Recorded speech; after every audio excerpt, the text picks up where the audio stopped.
بسم اللہ الرحمن الرحیم قدموا بین یدی اللہ ورسولہ۔ اے ایمان والو، اللہ اور اس کے رسول سے آگے بڑھنے کی کوشش مت کرو۔ جتنا کام، جتنی بات، جتنا عمل اللہ کے حبیب نے کر کے دکھایا، اس سے پیچھے پیچھے رہو، اس سے آگے نہ بڑھو۔ نبی سے زیادہ نیک بننے کی کوشش مت کرو۔ واتقوا اللہ۔ اگر شیطان تمہارے دل میں یہ جذبہ ڈال بھی دے، اللہ سے ڈرنا، اس بات پر عمل نہ کرنا، اللہ کے نبی سے آگے نکلنے کی کوشش مت کرنا۔ عید کا دن ہے، عید الاضحیٰ کا دن ہے، اللہ کے حبیب نماز کے بعد خطبہ دے رہے ہیں۔ آپ کو آ کر کے اطلاع دی گئی، اللہ کے رسول کچھ لوگوں نے عید کی نماز سے پہلے قربانی کر لی ہے۔ وہ قربانی کر کے قربانی کا گوشت پکانے کے لیے گھر دے کے آئے ہیں، اور اب عید کی نماز پڑھنے آئے بیٹھے ہیں۔ آپ نے فرمایا ان کو کہو کہ اللہ نے جو تمہیں قربانی کی طاقت دی ہے، دوبارہ قربانی کریں۔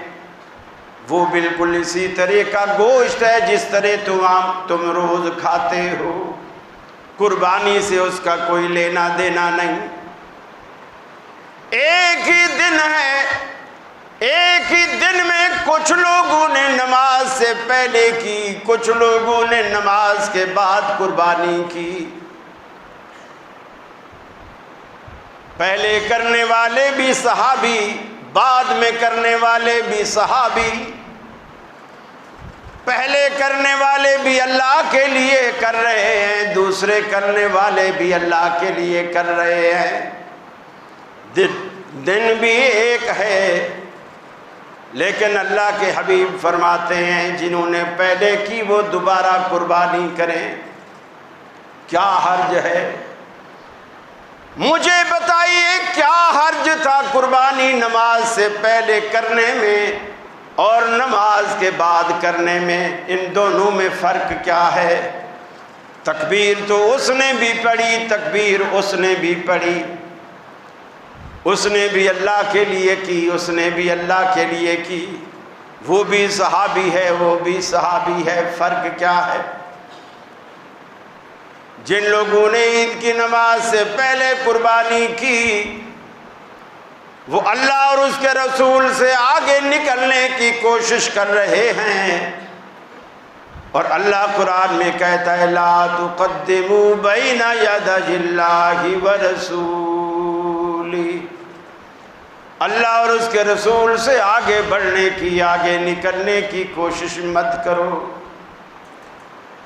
اللہ کے حبیب عید کا بھی تشریف فرما ہے، صحابہ بھی تشریف فرما ہیں، آپ لوگوں کا انتظار فرما رہے ہیں لوگ آ جائیں، اکٹھے ہو جائیں تو ہم پھر نماز پڑھیں۔ ایک صحابی نے دیکھا کہ یار عید کا میدان ہے، آج اللہ رب العالمین ہم سب کو مزدوریاں دے گا۔ جس نے بھی روزے رکھے، اللہ کی عبادت کی، اللہ مزدوری دے گا۔ اس کے دل میں آیا میں وضو سے بھی ہوں، صفیں بھی بچھی ہیں، قبلہ رخ بھی بیٹھے ہیں، ٹائم بھی ہے۔ کھڑا ہوا، اللہ اکبر کر کے عید کی نماز سے پہلے نفل کی نیت باندھ لی۔ سیدنا علی المرتضیٰ رضی اللہ تعالی عنہ کھڑے ہوتے ہیں، اس کو جا کے جھنجھوڑتے ہیں، نماز تڑوا دیتے ہیں۔ آپ کہیں گے کتنی بری بات ہے، وہ اللہ کے لیے نماز پڑھ رہا ہے، علی المرتضیٰ نے جھنجھوڑ کے اس کی نماز تڑوا دی۔ کتنی بری بات! آخر اس میں حرج ہی کیا ہے؟ جو لوگ دین کو سمجھتے تھے وہ یہ بھی سمجھتے تھے کہ اس میں حرج کیا ہے۔ حرج والی بات کیا تھی؟ اللہ کے نبی جب عید کے میدان میں داخل ہوتے، آپ سب سے پہلا کام عید کی 2 رکعتیں پڑھاتے، اس سے پہلے کوئی نفل نہ پڑھتے، کوئی اذان نہ دیتے، کوئی تکبیر نہیں کہتے، کوئی نعتیں نہ کہتے، حتیٰ کہ کوئی خطبہ بھی آپ عید کی نماز سے پہلے نہ دیتے، خاموشی سے بیٹھے۔ اور صحابہ بھی تکبیرات دل میں پڑھتے رہتے۔ یہ ہمارے والا طریقہ بھی نہیں تھا جو ہمارے ہاں رائج ہوتا ہے۔ عید کے میدانوں میں اسپیکر لگا ہوتا ہے اور کسی سر والے خطیب کو کھڑا کر دیا جاتا ہے اور وہ بڑی اچھی آواز میں تکبیرات پڑھو، جو ادھر سے آواز نہیں آئی ادھر۔ یہ بھی بدعت کی ایک شکل ہے، یہ اجتماعی ذکر ہے، اونچی پڑھو۔ پھر اگر آگے کے 2-3 بندے پڑھ رہے ہوں تو وہ بولے گا ابے ادھر والے، ایسا لگ رہا ہے آپ کو جیسے کوئی عید کی خوشی نہیں۔ زور سے پڑھو، وہ پڑھے۔ اللہ کے نبی نے کبھی کسی ابو بکر عمر فاروق کو نہیں کھڑا کیا کہ لوگوں کو تکبیریں کہلواؤ۔ اللہ کے بندو، جب آپ دوسروں سے حدیثیں مانگتے ہو، دلیل مانگتے ہو، آپ سے بھی تو کوئی پوچھ سکتا ہے نا، آپ کے پاس اس کی کیا دلیل؟ آپ سے بھی تو کوئی پوچھ سکتا۔ میرے بھائی، اہل حدیث نام ہے قرآن اور سنت کی پیروی کا، بس۔ یہ مسلک کسی بندے کی پیروی کا نام نہیں ہے۔ جو کچھ آمنہ کے لال نے کہہ دیا، اللہ نے اپنے قرآن میں کہہ دیا، اس کی پیروی کا نام مسلک اہل حدیث ہے۔ میں یہ نہیں کہتا کہ منظور کالونی والے ایسا کرتے، پورے کراچی میں ایسا کرتے، پورے پنجاب میں ایسا کرتے۔ کوئی روک ٹوک کرنے والا نہیں، کوئی بھی روک ٹوک کرنے والا نہیں۔ میرے بھائی، دین بڑا آسان ہے۔ حضرت علی نے اس کو ٹوکا، جھنجھوڑا کہ نفل کیوں پڑھ رہا ہے؟ اس نے کہا یہ موقع ہے، باوضو ہوں، صف بچھی ہوئی ہے، ابھی جماعت میں تھوڑا ٹائم ہے، میں نے کہا فائدہ اٹھا لوں، 2 نفل پڑھ لوں۔ اللہ کے لیے پڑھ رہا ہے نا، وہ اللہ کے لیے پڑھ رہا ہے، کیا حرج ہے؟ سیدنا علی المرتضیٰ کے جملے سنی، فرمایا تو اللہ کے لیے نفل پڑھ رہا ہے، مجھے ڈر ہے کہ کہیں تیرے یہ نفل تجھے دوزخ میں نہ لے جائیں، کہیں تیرے یہ نفل تجھے دوزخ میں نہ لے جائیں۔ نفل پڑھنے میں کیا حرج ہے؟ صحابہ کو نفل دوزخ میں لے جائیں اور آپ کہیں نفل پڑھنے میں کیا حرج ہے؟ یہ وہ لوگ کرتے تھے جو دین کو سمجھتے تھے۔ پھر اس نے ضد نہیں کی، بیٹھ گئے۔ کیوں کہ حضرت علی نے کہا اللہ کے نبی بیٹھے ہیں، اگر اس میں کوئی اجر ہوتا تو اللہ کے نبی نہ کرتے، تو ان سے زیادہ نیک ہے، ان سے زیادہ پارسا ہے۔ فرمایا لا تقدموا بین یدی اللہ ورسولہ، اللہ اور اس کے رسول سے آگے نکلنے کی کوشش مت کرو۔ اللہ کے حبیب گھر پہ تشریف فرما نہیں، 3 دوست اللہ کے رسول کے دروازے پر آتے، آپ کی نماز کے بارے میں، نفل کے بارے میں اماں عائشہ سے سوال کیا، آپ نے بتایا، روزے سے متعلق سوال کیا، آپ نے بتایا۔ انہوں نے کھڑے کھڑے دل میں سوچا یار ہم تو کچھ بھی نہیں کرتے۔ تینوں نے کھڑے کھڑے ایک عہد کیا، ایک نے کہا کہ میں ساری زندگی شادی نہیں کروں گا، کیونکہ بیوی بچوں کے جھنجٹ میں انسان مسجد سے اللہ کی یاد سے غافل ہو جاتا ہے، کمائی میں ہیرا پھیری میں لگ جاتا ہے، میں شادی ہی نہیں کروں گا۔ دوسرے نے کہا کہ میں ساری رات سوؤں گا نہیں، نفل پڑھوں گا، ساری رات اللہ کے لیے جاگوں گا۔ کیا حرج تھا؟ ساری رات اللہ کے لیے نفل پڑھنا کیا حرج تھا؟ شادی نہ کرنا اور وہ وقت بچا کر اللہ کو دینا کیا حرج تھا؟ تیسرے نے کہا کہ میں ہمیشہ روزے رکھوں گا، کبھی ناغہ نہیں کروں گا، اللہ کے لیے بھوکا پیاسا رہنا، روزہ رکھنا کیا حرج تھا؟ تینوں عہد و پیمان کر کے مسجد نبوی میں چلے گئے۔ تھوڑی دیر بعد اللہ کے رسول گھر میں آئے۔ اما عائشہ نے عرض کی، اللہ کے رسول 3 بندے آپ کے عمل سے متعلق مجھ سے پوچھنے لگے، میں نے بتایا۔ تینوں نے کھڑے کھڑے آپس میں عہد و پیمان کیے۔ ایک نے کہا میں شادی نہیں کروں گا، ایک نے کہا میں ساری رات سوؤں گا نہیں، نفل پڑھوں گا، ایک نے کہا میں روزہ ترک نہیں کروں گا، ہمیشہ روزے رکھوں گا۔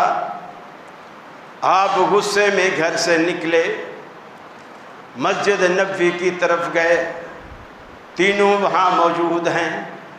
آپ نے فرمایا قلتم قضا و قضا، ارے ایسا ایسا تم نے کیا عہد و پیمان کیا ہے؟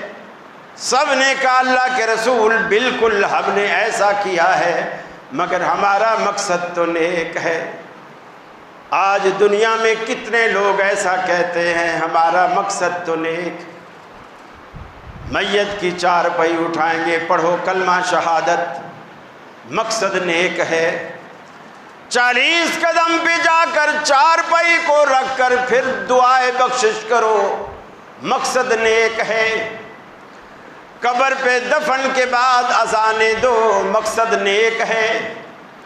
ایک جمعرات سے لے کر اگلی جمعرات تک حافظ پڑھنے کے لیے بٹھا دو، مقصد نیک ہے۔ اس نے جو پیچھے مال چھوڑا ہے، تیجے کی شکل میں، 7ویں کی شکل میں، 40ویں کی شکل میں، وہ بھی کھا جاؤ، مقصد نیک ہے کہ اس کو ثواب ہو۔ اللہ کے حبیب فرماتے ہیں کیا تم نے ایسا ایسا کہا ہے؟ سب نے کہا اللہ کے رسول ہم نے ایسا کہا ہے۔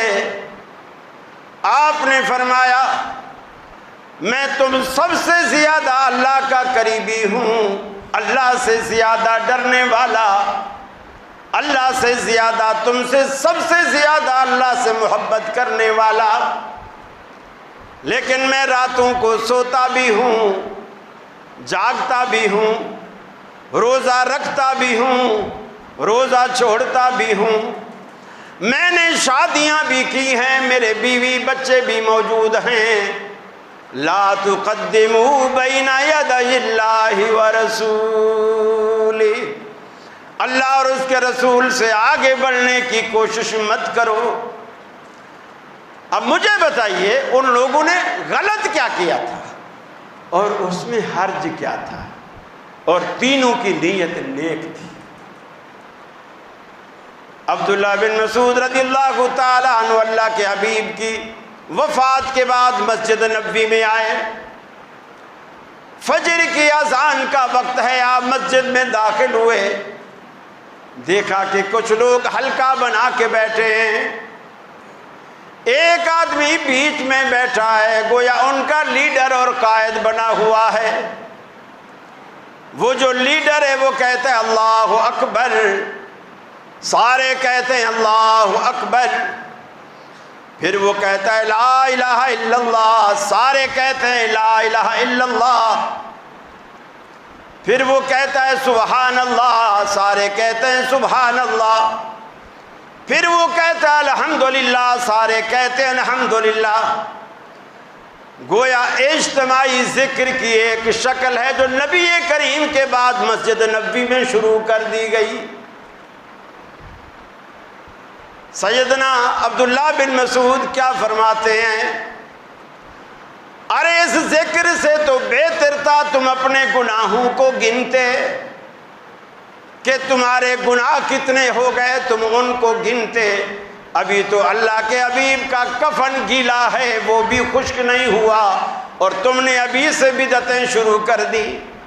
ابھی نبی کا کفن گیلا ہے، یعنی آپ کو دنیا سے گئے ہوئے زیادہ عرصہ بھی نہیں ہوا، اور تم نے ابھی سے بدعتیں شروع کر دی۔ مجھے بتائیے، اللہ اکبر کہنا کوئی گالی تھا؟ لا الہ الا اللہ کہنا گالی تھا؟ سبحان اللہ کہنا گالی تھا؟ الحمدللہ کہنا کوئی بری بات تھی؟ اس میں حرج کیا تھا؟ حرج یہ ہے لا تقدموا بین یدی اللہ ورسولہ، اللہ اور اس کے رسول سے آگے نکلنے کی کوشش نہ کرو، یہ سب سے بڑا حرج۔ بس آپ مولویوں کو اس بات کا پابند کریں کہ جی عید میلاد منانے کے لیے میں تیار ہوں، مجھے بتائیے عید میلاد منانے کا مسنون طریقہ کیا ہے؟ لڑے نہیں، الجھے نہیں، آپ یہ سوال تو کریں نا۔ یقین مانیے آپ کو ساری بات سمجھ میں آ جائے گی۔ اس پیٹ کے سوا کوئی چکر نہیں ہے اس کے اندر۔ جتنی بھی بدعات ہیں ہر بدعت کے ساتھ پیٹ جڑا ہو۔ آپ پیٹ والا معاملہ نکال لیں، اور جتنے بھی جلوس میں آئے ہوئے ہیں آپ پہلے اعلان کر دیں کہ جی جلوس میں جتنے بھی لوگ آئے ہوئے ہیں وہ شام کو کھانا اپنے گھر جا کے کھائیں گے۔ بریانی کا کوئی انتظام نہیں ہوگا ہماری طرف سے، کوئی راستے میں ٹینٹ، کوئی سبیلیں کچھ نہیں لگے گی، پانی کی بوتلیں بھی اپنی خود ہی خرید لو۔ یقین مانیے جلوس جب یہاں سے جائے گا نا نشتر پارک سے، آپ دیکھو گے ہر 2 قدم کے بعد ایک دو بندے نکلتے چلے جائیں گے، اور جب وہ تبت سینٹر تک پہنچیں گے صرف وہ آگے کے جو مولوی ہوں گے نا کالی وہ پگڑی والے، بس وہی بچیں گے، باقی سارا جلوس چھٹ چکا کہ یار صبح سے شام تک گھومیں، روٹی بھی پھر گھر آ کے کھائیں، پانی بھی اپنا خریدیں، تو کیا فائدہ ہے ایسی عبادت کا؟ کیا کرنا ہم نے، کیا لینا ہے یہ سب کچھ کر کے؟ آپ جب تک کھانا اس کے ساتھ جوڑے ہوئے ہیں یہ بدعت عروج پر رہے گی، اور ہر سال نئی شکل میں نئے رنگ میں آتی، اور جھوٹ کی انتہا دیکھو۔ ابھی یہ یوٹیوب پہ ادھر ادھر کلپ چل رہے ہیں، سعودی عرب کا 23 ستمبر کو یوم الوطنی ہوتا ہے، اور ان کا جھوٹ دیکھیے، جتنے بریلوی وہاں گئے ہوئے ہیں واللہ عالم جان بوجھ کے ایسا کرتے ہیں۔ پاکستان میں دھڑا دھڑ میسج اور وہ تصویریں بنا بنا کے بھیج رہے ہیں کہ مکہ میں بھی، مسجد نبوی میں بھی، ادھر یہ میلاد النبی کی تیاریاں شروع، ہوٹلوں پہ ادھر ادھر ساری جھنڈیاں لگ رہی۔ وہ جھنڈیاں نہیں لگ رہی، نہ وہ میلاد کی جھنڈیاں، وہ جیسے آپ کی 14 اگست کی جھنڈیاں ہوتی ہیں وہ جھنڈیاں ہے، تو وہ بھی غلط، لیکن وہ یوم الوطنی منا رہے ہیں جو 23 ستمبر کو، آج 22 ہے، کل ہے وہ دن، اور وہ تکونی جھنڈیاں منائی ہوئی، اوپر لکھا ہوا ہے، اگر آپ کسی ویڈیو کو روک کے قریب کر کے زوم کر کے آپ دیکھیں تو پڑھا جا رہا ہے یوم الوطنی صاف لکھا ہوا ہے، کسی ایک جھنڈی پر بھی نہیں لکھا ہوا عید میلاد النبی مبارک، کس نے بھی۔ لیکن حرم میں بیٹھ کر بھی لوگ جھوٹ بولنے سے باز نہیں آتے، ان کو کیا ملے گا؟ کیا ملے گا ان کو؟ مسجد نبوی میں بیٹھ کر بھی لوگ جھوٹ بول رہے ہیں، حرم میں بیٹھ کر بھی لوگ جھوٹ بول رہے ہیں۔ میرے بھائی، اس میں جو خود ساختہ عبادت، خود ساختہ عید، خود ساختہ بندگی، اللہ کے ہاں اس کی کوئی قیمت نہیں، کوئی قدر و منزلت نہیں۔ فرمایا من یطع اللہ ورسولہ، جو بندہ بھی اللہ کی بات مانے گا، اس کے رسول کی بات مانے گا، یدخلہ جنات تجری من تحتہا الانہار، اللہ انہیں ایسی جنتوں میں داخل کرے گا جن کے نیچے نہریں بہتی ہیں، اوپر گھنے باغات ہیں، خالدین فیہا، یہ جنتوں میں داخل ہوں گے تو ہمیشہ ہمیشہ رہیں گے، وذالک الفوز العظیم، فرمایا یہ بہت بڑی کامیابی ہے، یہ ہے کامیابی جو نبی کی اطاعت میں، اللہ کی اطاعت میں چھپی ہے، یہ فرمایا بہت بڑی کامیابی۔ اور یہ جو میلادی نبی کی نافرمانیوں پہ تلے ہوئے ہیں اور اتنا اللہ کا بالکل بھی ڈر نہیں۔ ایک مولوی کو میں نے کل سنا، وہ ٹی وی پہ بیٹھ کر ایسے جھوٹ بول رہا ہے، کہہ رہا ہے قرآن مجید میں 5 مرتبہ 5 جگہ پر یہ حکم ہے کہ نبی کی میلاد مناؤ۔ آدم علیہ السلام نہیں جب پیدا ہوئے تھے، ہاں جی، وہ اینکر کہہ رہا ہاں جی پیدا ہوئے تھے، تو پھر اللہ نے فرشتوں کو نہیں سجدہ کرایا، کیوں؟ اللہ نے پیدا کر کے آدم کو اس کی خوشی منائی، خوشی کا اظہار کیا، فرشتوں سے کہا سجدہ کرو۔ یعنی قرآن مجید کی خود ساختہ تفسیر بالرائے کرنا حرام ہے کہ آدمی اپنی عقل سے قرآن کی تفسیر بیان کرے۔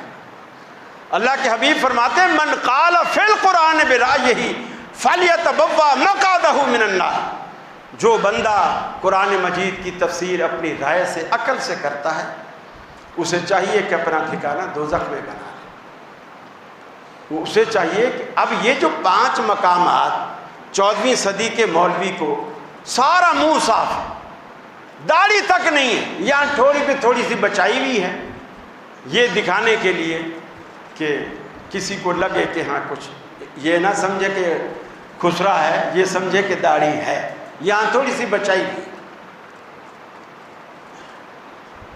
وہ اب یہ دیکھیں کہ 5 جگہ قرآن مجید میں یہ بات اللہ نے بیان کی ہے، اور یہ 5 جگہ نہ نبی کو پتہ چلی نہ صحابہ کو پتہ چلی، 1400 سال بعد اس راٹھور کو آ کے پتہ چلی کہ وہ بات کیا ہے۔ یعنی کچھ تو آدمی اللہ سے ڈرے نا، اپنی عاقبت تو خراب نہ کرے۔ اب یہ کیا حرج ہے؟ سب سے بڑا حرج یہ ہے کہ اس سے عاقبت برباد ہوتی، اس سے عاقبت برباد ہوتی۔ من یعص اللہ ورسولہ ویتعد حدودہ، جو بندہ اللہ اور اس کے رسول کی نافرمانی کرتا ہے، اس کی حدود کو پھلانگتا ہے، یدخلہ نارا خالدا فیہا، اللہ اس کو دوزخ میں ڈالے گا، ہمیشہ ہمیشہ دوزخ میں رہے گا، وَلَهُ عَذَابٌ مُّہِینٌ، رسوا کن، ذلیل کرنے والا، توہین آمیز اللہ نے ان کے لیے عذاب تیار کر رکھا ہے۔ پھر اس وقت اللہ رب العالمین بولے گا ذوقوا عذاب الحریق، اب اس عذاب کا ذرا مزہ تو چکھو، جلا دینے والے عذاب کا مزہ تو چکھو۔ تم تو دنیا میں کہا کرتے تھے ہم تو نبی کے عشق میں اتنے ڈوبے ہوئے ہیں کہ آگ، دوزخ کی آگ ہمارے آگے کیا حرارت رکھتی ہے، ہم تو اس آگ کو پی جائیں گے پانی کر کے، اس لیے کہ ہم تو نبی کے عشق میں ڈوبے ہوئے ہیں۔ اس وقت اگر اللہ کہہ دے اچھا ذرا اس آگ کو پانی کر کے پیو تو صحیح، تم تو پوری آگ کو پانی کر کے پینے والے ہو، ایک گلاس تو پیو۔ فرمایا جب وہ ایک گلاس ان کے چہرے کے قریب آئے گا، یشوی الوجوہ، ان کے چہرے بھن کر کباب بن جائیں گے، اور وہ پیئیں گے نہیں، اللہ کے فرشتے چھوڑیں گے نہیں، پیئیں گے نہیں، اللہ کے فرشتے اس کے سر پہ انڈیلتے ہیں۔ ثم صبوا فوق راسہ من الحمیم یصہر بہ ما فی بطونہم والجلود، فرشتے سر پہ ڈالیں گے، وہ گلاس کھولتا ہوا دماغ کو پگھلاتا ہوا، گلے کو چیرتا ہوا، انتڑیوں کو پھاڑتا ہوا باہر نکلے گا، اور اوپر سے جو گرے گا تو والجلود، چمڑی ادھیڑ کے رکھ دے گا۔ بدلناہم جلودا غیرہا لیذوقوا العذاب، ایک چمڑی جلے گی ہم دوسری چڑھائیں گے، وہ جلے گی تیسری چڑھائیں گے، تاکہ ان کو عذاب کا مزہ اسی طرح آتا رہے۔ اللہ سے دعا ہے اللہ رب العالمین ہمیں نبی کا پکا شیدائی بنائے، آپ کی سنتوں سے محبت کرنے والا بنائے، صحابہ کے طریقے پر چلائے، اور اس قسم کی خرافات اور بدعات سے ہمیں محفوظ رکھے۔ وآخر دعوانا ان الحمد للہ رب العالمین۔